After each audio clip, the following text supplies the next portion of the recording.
बात सच है कि हम लोग एक अच्छे दौर से नहीं गुजर रहे हैं। कोरोना वायरस से हमारा देश ही नहीं पूरी दुनिया प्रभावित है और सबसे ज्यादा प्रभावित है हमारे डेली वेज वर्कर्स, जो देश के अलग अलग कोने से आते हैं रोजगार के लिए, ताकि वो अपना और अपने परिवार का पेट पाल सके। गिव इंडिया, एक्शन एड और हेलो लाया है मैं भी कोविड वॉरियर, एक इनिशिएटिव जिसमें हम सब साथ आए और कोविड-19 से लड़े। So join the cause and support our daily wage workers. जय हिंद।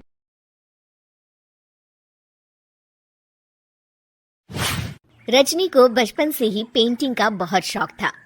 वो हमेशा से ही पेंटर बनना चाहती थी, पर उसके माँ और पिताजी ने उसको कभी भी इस चीज़ के लिए सपोर्ट नहीं किया और उसकी शादी नीरव से हो गई। नीरव रजनी को बहुत प्यार करता था, पर रजनी हमेशा चुपचाप ही रहती। वो इस शादी से खुश नहीं थी। वो ये शादी नहीं करना चाहती थी। उसे तो हमेशा से पेंटर जो बनना था। अपने इस सपने को वो नहीं पूरा कर पाई, इसलिए वो हमेशा उदास रहती थी। रजनी, बहुत ही बढ़िया फिल्म लगी है, कल देखने चले? नहीं जी, कल मुझे बहुत काम है, मैं नहीं जा पाऊंगी। अच्छा तो कोई बात नहीं, संडे को चलते हैं। देखिए, मुझे फिल्म देखना पसंद नहीं है। आपको जाना है तो चले जाइए। नीरव को मना करके रजनी वहां से चली जाती है और अपने बैग को खोलकर उसमें बंद पड़े ब्रश और कलर्स को देखकर रोने लगती है। रजनी, चलो ना कहीं बाहर खाने चलते हैं, कुछ तुम्हारी पसंद का।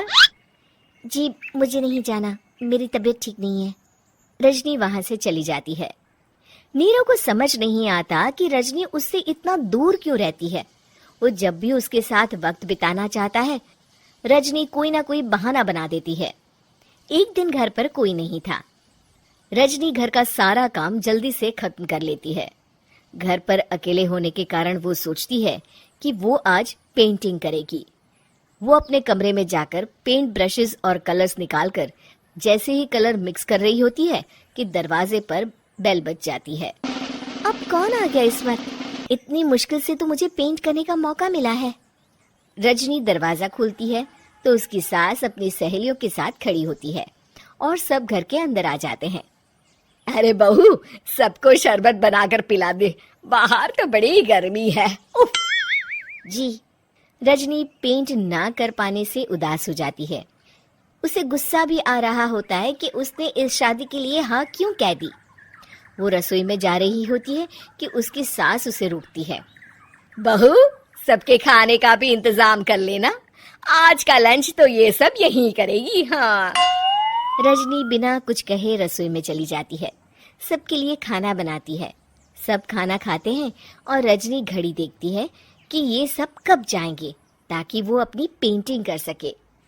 जब शाम होती है तब सब चले जाते हैं अपने घर। अरे बहू, सब तेरे खाने की तो बहुत तारीफ कर रहे थे, सबको बहुत अच्छा लगा खाना। आपको मुझे सुबह बताना चाहिए था ना कि आपकी सहेलियां आ रही हैं। पता भी है कितना वक्त लगा सारा खाना बनाने में। अरे बहू, तू ऐसे कैसे बात कर रही है मुझसे? तो और कैसे बात करूं? मैं इस घर की कोई नौकरानी नहीं हूं कि इतना काम करूंगी। रजनी अपने कमरे में जाकर दरवाजा बंद कर लेती है। शाम को जब नीरव आता है तो उसकी माँ उसे पूरी घटना के बारे में बताती है। क्या रजनी ने आपसे इस तरह बात की माँ?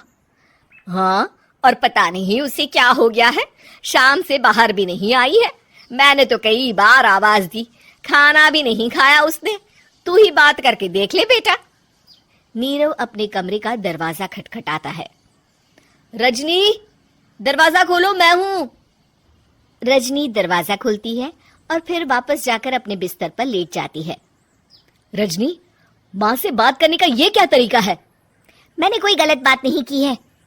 अरे तुम क्यों ऐसे बर्ताव कर रही हो सबके साथ? क्या तुम इस शादी से खुश नहीं हो? रजनी कुछ नहीं बोलती। अरे बताओ मुझे रजनी, क्या ये शादी तुम्हारी मर्जी के खिलाफ हुई है? हाँ, मैं ये शादी कभी नहीं करना चाहती थी। तुमसे क्या, मैं किसी से भी शादी नहीं करना चाहती थी। रजनी रोने लगती है। चुप हो जाओ रजनी, बताओ मुझे, तुम क्यों नहीं करना चाहती थी शादी? रजनी बेड के नीचे से अपने पेंटिंग्स, कलर्स, ब्रश, पेपर्स निकालती है। इतने में उसकी सास भी कमरे में आ जाती है। ये देख रहे हो, ये थे मेरे सपने। मैं पेंटर बनना चाहती थी, पर माँ पापा ने कभी सपोर्ट नहीं किया और मेरी शादी करवा दी। मेरे सारे सपने टूट गए। हर वक्त बस गुस्सा आता रहता है मुझे। मैं जानती हूँ कि आप लोगों की इसमें कोई गलती नहीं है, पर मैं क्या करूँ, मुझे समझ में नहीं आता।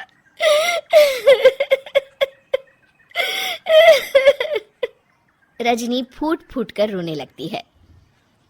मुझे माफ कर दीजिए, आप दोनों के साथ मैं बहुत बुरा बर्ताव कर रही हूँ। अरे रजनी बेटा, चुप हो जाओ तुम। नीरव पानी लेकर आता है। ये लो पानी पियो और शांत हो जाओ। रजनी पानी पीती है और उसकी सास पेंटिंग्स देख रही होती है। अरे नीरव, हमें तो पता ही नहीं था कि हमारी बहू कलाकार है। अरे कितनी अच्छी पेंटिंग्स बनाई है, देखो तो। ये वाली तो मैं अपने कमरे में ले जाऊंगी। आपको ये पेंटिंग्स अच्छी लगी? अच्छी नहीं, बहुत अच्छी लगी। और तुमने हमें बताया क्यों नहीं? तुम जब चाहे पेंटिंग कर सकती हो रजनी। हम तुम्हारे सपनों को पूरा करने में तुम्हारा पूरा साथ देंगे।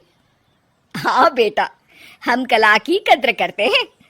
हम कलाकार तो नहीं, पर मुझे गर्व है कि मेरी बहू एक कलाकार है।